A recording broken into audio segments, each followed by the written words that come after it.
Hello everyone and welcome back to today's lesson. আজকে আমরা যে কাজটা করব রাইটিং টাস্ক 1 এর ম্যাপটা নিয়ে একটু আলোচনা করব।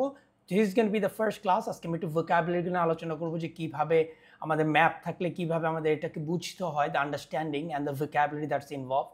আমরা পরবর্তী আরেকটা ক্লাসে যে আমরা দেখাবো যে আসলে পুরোপুরি লেখাটা কিভাবে করতে হয়। So let's get started without ado. So আমরা এখানে প্রথমে আমরা দেখতে পাচ্ছি this is one type of map that you might find in the final exam. যে আপনার অতীতের একটা ডেট দেওয়া আছে, you have a date given in the past, আর একটা আছে in the আরেকটা সময়, দুইটাই past কিন্তু এটা হলো আমাদের পরিবর্তন দেখাচ্ছে আর change that they have been providing বলে দিছে the evolution মানে কি পরিবর্তন in a better sense of a lake area from lakeside area from 2000 থেকে 2009 পর্যন্ত।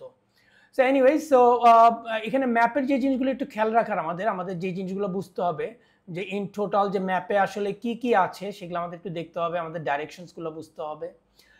নাও লেটস হ্যাভ আ লুক আর কি কি ধরনের আমাদের ম্যাপ এখানে আসে in the final exam. So আমাদের এখানে এরকমও ম্যাপ আসতে পারে যেখানে একটা সিঙ্গেল একটা ম্যাপ দেওয়া আছে, দুইটা লোকেশন দেওয়া আছে S1 S2, এগুলা হয়তো ব্যাখ্যা করতে হবে যে এখানে কোনো একটা কিছু তৈরি হবে হয়তো বা কোথায় তৈরি হলে ভালো হয় সেটা নিয়ে আলোচনা করতে হবে। সো আমাদের লিটারালি কম্পেয়ার করতে হবে between this two site 1 and site 2. So this is also a type of map that you might encounter final exam A. And furthermore this is another one যেটা আমরা যে প্রথমটার মধ্যে দেখলাম যে অতীতের দুইটা ডেট 1920 and today বর্তমানের মধ্যে কি কি পরিবর্তন হয়েছে এই পরিবর্তনগুলো আমাদের আলোচনা করতে হবে। না আমাদের আসলে অ্যাপ্রোচটা কি থাকা উচিত, প্রথমে কি করা উচিত সেগুলো নিয়ে আমি আজ আই সেড আর্লিয়ার আমি পরবর্তী ভিডিওতে আপনাদের বলবো। আজকে আমরা একটু ভোকাবুলারিতে চলে যাই যে এই সমস্ত যদি আমাদের ম্যাপ থাকে তাহলে আমরা কিভাবে এটা আলোচনা করতে পারি। So let's have a look.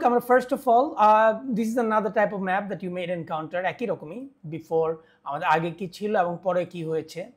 And minded there is no directions এখানে কিন্তু কোনো আমার ওই নর্থ সাউথ ইস্ট ওয়েস্ট এগুলো কিন্তু দেওয়া নেই। So these are not presented here. So সবখানে আমরা নর্থ সাউথ ইস্ট ওয়েস্ট ব্যাখ্যা করতে পারবো না। Now coming on to the directions, আমরা বেসিক্যালি যেটা জানি যে কোনো কিছু যদি নর্থ থাকে আমরা কি north south east and West this are the cardinal directions that you have. আবার নর্থ ইস্টও বলা যায়, নর্থ ওয়েস্টও বলা যায়, বা সাউথ ওয়েস্টও বলা যায় অথবা সাউথ ইস্টও বলা যায়। This are the directions we can use. So let's have a look আমরা এগুলো কিভাবে বলতে পারি এখানে, যেরকম আমরা বলতে পারি যে to the north of the city there was a vast countryside. So আমরা যদি বলতে চাই যে উত্তরে এখানে একটা বিশাল বড় কান্ট্রি সাইড আছে, সো এটা আমরা বলতে টু দ্য নর্থ বা টু দ্য সাউথ বা টু দ্য ইস্ট, এইভাবে আমরা কথাগুলো বলতে পারি। So second sentence আমরা দেখি এখানে there was a park located to the south of the school. The স্কুলের সাউথে পার্কটা লোকেটেড করা ছিল। আর আবার এটাকে আমরা বলতে on the western side of the city, cityর on the west কিন্তু on the western side of the city. A new shopping complex is expected to be built. ফিউচারের তথ্য আমরা যেভাবে বলি। And তারপর আপনার in the industry is proposed to be developed in the eastern part যেহেতু বলেছি এর জন্য এখানে in আসতেছে, আর সাইড বলতে গেলে এটা কিন্তু অন চলে আসবে, এই জিনিসগুলো একটু খেয়াল রাখবেন। This are phrases, prepositional phrases that we use, so এগুলো একটু সঠিকভাবে আমাদের ব্যবহারটা আস্তে আস্তে শিখতে হবে। নাও এখানে কখনোই ওই যে আমি একটু আগে একটা দেখলাম আপনার ম্যাপ দেখালাম যেটা এখানে আমাদের নর্থ সাউথ ইস্ট ওয়েস্ট নাই, তাই বলে লেফট রাইট কিন্তু বলা যাবে না, তখন আপনি কোথায় আসলে দাঁড়িয়ে আছেন সেটা কিন্তু বলাটা bit difficult. So in that sense আমরা এখানে যেন ওই নর্থ সাউথ ইস্ট ওয়েস্ট যদি না থাকে লেফট সাইড বলবো না, আমরা কোনো কিছুর পাশে বা কোনো সাপোজ আমরা যদি এই পাশে আসি লেফট সাইড না, এই পাশটাকে বলবো ন্যারোয়ার সাইড অফ দ্য আইল্যান্ড, তখন এই পাশে কিন্তু আমাদের কি wider part of the island, এইভাবে আমরা ব্যাখ্যাগুলো বলতে পারি। আর এখানে আমরা রেস্টুরেন্টের ব্যাখ্যা দিয়ে বলতে পারি যে adjacent to the restaurant or beside the reception etcetera and etcetera. So going on to the prepositional or the prepositional phrases that you require in order to explain a map. আমরা যদি শহরের মাঝখানে কিছু হয় তাহলে ওটাকে বলতে পারি in the middle or in the centre of the city. The post office was replaced by a museum, এই কথাগুলো আমরা একটু পরে শিখবো, the verbs that we use, আমরা একটু প্রিপোজিশনগুলো শিখে নিই। সো আপনি ইন দ্য মিডল বলতে পারেন বা ইন দ্য সেন্টার বলতে পারেন কোনো যদি মাঝখানে যদি কোনো তথ্য থাকে। আবার জাস্ট বিয়ন্ড, জাস্ট পাস্ট মানে এটা পার হয়েই মানে পার্কটা পার হয়েই স্কুলটা দেখা যায়। সাপোজ এখানে আমাদের পার্কটা আছে, এখানে আমাদের স্কুলটা আছে, সো আপনার এখানে রাস্তা দিয়ে যদি যান, এখানে রাস্তা দিয়ে যাওয়ার সময় সো আপনি কি বলেন just past the park you have the school, সেইভাবে কথাটা আনা যায়। A pond was found beside or next to or adjacent to, এগুলো সবই একই তথ্য, একই রকম ভাবেই তথ্যটা দেয় যে একটা পন্ড পাওয়া গেছে কোথায়, বিসাইড পাশে কি মার্কেটের পাশে, বা নেক্সট টু মানে পাশে, অ্যাডজেসেন্ট টু মানে আশেপাশে। So you can use the language as well. Next to or beside the large parking space there was a playing ground. So আপনারা প্রেপোজিশনাল ফ্রেজ দিয়ে শুরু করতে পারেন, আবার ওদিকেও আগাতে পারেন, it's okay in other way that you see. So আমরা এখানে আরেকটা দেখতে পারতেছি, in front of the cinema, যদি সিনেমার সামনে হয় কোনো কিছু, যদি কোনো একটা বস্তুর সামনে যদি আরেকটা থাকে সেটা আমরা ইন ফ্রন্ট অফ বলতে পারি। এই তথ্যগুলো অবশ্যই আপনারা কিন্তু সামনে আমি একটা প্রেপোজিশনাল ফ্রেজ আগে একটা দিয়েছি টাইমের উপরে, আমি প্লেসের উপরে প্রেপোজিশনস অফ প্লেসের উপরে আরেকটা ভিডিও দিচ্ছি খুবই শীঘ্রই। তো ওখান থেকে আপনারা এই জিনিসগুলো বুঝে নিতে পারবেন যে স্পেশাল রিলেশনশিপ গুলো কিভাবে আলোচনা করতে হয়। So in front of the cinema hall a sports complex is plan to be constructed. আর new seating area was set up along the river, কোনো কিছু বরাবর যদি যায় সেটা বলা যেতে পারে আমরা। Near the bus stop the theatre was demolish, যে নিয়ার আশেপাশে বোঝানোর জন্য, এই যে অ্যাডজেসেন্ট টু, একই কথাই কিন্তু বলতে পারি আমরা adjacent to the bus stop the theatre was demolished. A guardhouse was located inside or outside the residential area. These are also prepositions that explain locations. একটা সাথে আরেকটা। Now further down the line আমরা কিছু verb গুলো একটু দেখে নেই। না আমি কিন্তু আপনাদের সব কিছু এক্সটেন্সিভ লিস্ট যে দিচ্ছি তা নয়, I am giving you some idea about what we can say, which vocabulary we can use. এছাড়াও কিন্তু অনেক সব ভোকাবুলারি আপনারা পেতে পারেন, you can definitely look into it.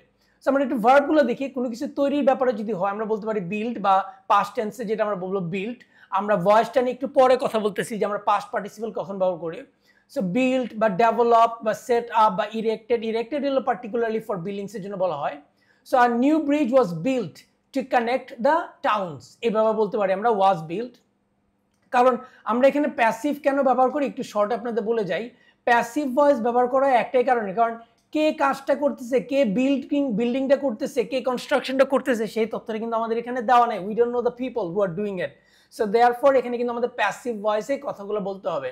R passive voice আমরা কি জানি, এখানে subject plus auxiliary verb plus past participle, ভার্বের পাস্ট পার্টিসিপল দিয়ে তারপর আপনি প্রেপোজিশন দিয়ে আপনি অবজেক্টটা দিতে পারেন।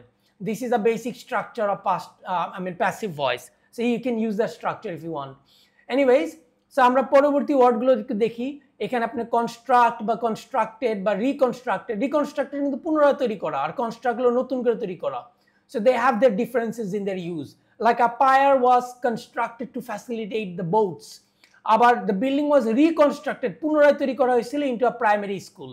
আর এখানে কিন্তু পুনরায় না, এখানে আগে ছিলই না, নতুন করে তৈরি করা হয়েছে।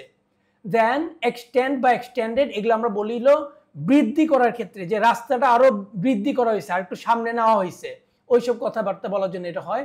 So the road was extended to connect the new parking space to the main road. তাহলে নিউ পার্কিং স্পেসের সাথে মেইন রোডের সংযোগ করার জন্য রোডটা এক্সটেন্ড করা হয়েছে আর কি। So that's what they are saying. Expand মানে প্রসারিত করা, আমরা যেটা জানি। সো বড় করা। So the golf course will be expanded by almost double its previous area. So এইভাবে আমরা বলতে পারি। বা এখানে আমরা বলতে পারি রিমুভড অর ক্লিয়ার্ড, এই কথাগুলোও কিন্তু এখানে আপনি ইউজ করতে পারেন। So you can say remove মানে আপনার বাদ দেওয়া হয়েছিল, কোনো একটা বিল্ডিং আগে ছিল সেটা সরানো হয়েছে। আর ক্লিয়ার্ড মূলত ব্যবহার করা হয় for trees and all this staff, যে বুশেস ট্রিজ এগুলো যা ছিল সেগুলো পরিষ্কার করা হয়েছে। আর রিমুভ কিন্তু পরিষ্কার না, এটা হলো বেসিক্যালি সরানো হয়েছে। So the shops were removed from the city centre থেকে দোকানগুলো সরিয়ে ফেলা হয়েছিল। আর দ্য ট্রিজ ওয়ার ক্লিয়ার্ড মানে ট্রিজগুলোকে আমরা কি করছি এখানে পরিষ্কার করা হয়েছে to make way for new playing ground. তারপর আমাদের এখানে আছে রিপ্লেস, একটা জায়গায় আরেকটা পুনর্স্থাপন হওয়া। So the houses were replaced by a hospital, তার মানে এই হাউস যেখানে ছিল এখন সেই জায়গাটায় হসপিটাল চলে আসছে। So no more houses. Transformed, converted, modified into, এগুলো হচ্ছে আমার কি রূপান্তর করা। সো এখানে আমাদের পার্ক ওয়াজ কনভার্টেড ইনটু, তার মানে একই জায়গায় ছিল কিন্তু ওই জিনিসটা রূপান্তর করে তৈরি করা হয়েছে কি একটা কনসার্ট ভেন্যু তৈরি করা হয়েছে। So this is where you can use it. Then you have like demolish বা ডেমলিশড অর নক ডাউন, তার মানে এগুলো হলো ভেঙে ফেলার ক্ষেত্রে বলা হইতেছে, যে একবারে ধ্বংস করে ফেলা হচ্ছে। The old shops were demolished in order to create a new train station. আবার রিলোকেটেড একটা ওয়ার্ড আমরা এখানে দেখতে পাচ্ছি। রিলোকেটেড মানে কি এখানে এক জায়গা থেকে আরেক জায়গায় নিয়ে যাওয়া। So industry in the city centre was রিলোকেটেড to the country side in the east, মানে ওখান থেকে সরিয়ে আরেক জায়গায় নিয়ে যাওয়া হয়েছিল। নাও আরও কিছু আমরা একটু ভোকাবুলারি দেখি যেগুলোর সাথে আমাদের related when you're talking about these maps and their changes. So আমরা enlarged বলতে পারি, enlarged মানে বড় করা কোনো কিছুর সাইজ, আর shrunk মানে কোনো কিছু ছোট করা। So the waiting area was enlarged, বড় করা হয়েছিল to allow more visitors to sit, and the area of the football field was shrunk, ছোট করা হয়েছিল to accommodate a dugout. Widened R narrowed এই কথাগুলো বেসিক্যালি কিন্তু আপনার রাস্তার ক্ষেত্রে বলা হয় যে the road was widened, এটা প্রশস্ত করা হয়েছিল, আর the streets were narrowed, এটা কি সরু করা হয়েছিল, চাপিয়ে ফেলা হয়েছিল আর কি স্ট্রিটসগুলো। নাও রিমেইন আনচেঞ্জড তো একটা ওয়ার্ড আমরা ব্যবহার করতে পারি, যেটা আমরা বলতে পারি যে অফিস ব্লকস রিমেইন আনচেঞ্জড, মানে এটা অপরিবর্তিত ছিল সেই তথ্যের জন্য। Now having a look at these vocabulary, it should give us a good idea about how to talk about maps in the final exam or when we are writing. And remember, getting the good marks in the IELTS exam, especially in writing tasks 1 or even 2, it's about the changes of vocabulary. So একই কথা বারবার আপনারা use করেন না, আবার ভুলভাবে বলেন না। যেরকম অনেকে খেয়াল করে দেখি যে তারা বলে সিটিকে আবার অনেকে টাউন হিসাবে বলে, but they are not synonyms, be careful. You can not say one is the synonym of another. So এই জায়গাটা একটু কেয়ারফুল থাকবেন। I hope to see you again in the next video, যেখানে আমরা ম্যাপ নিয়ে পুরোপুরি একটা আলোচনা করব, কিভাবে লিখতে হয় এবং একটা লেখা আপনাদের দেখাই দিব। Thank you very much. Signing off for today.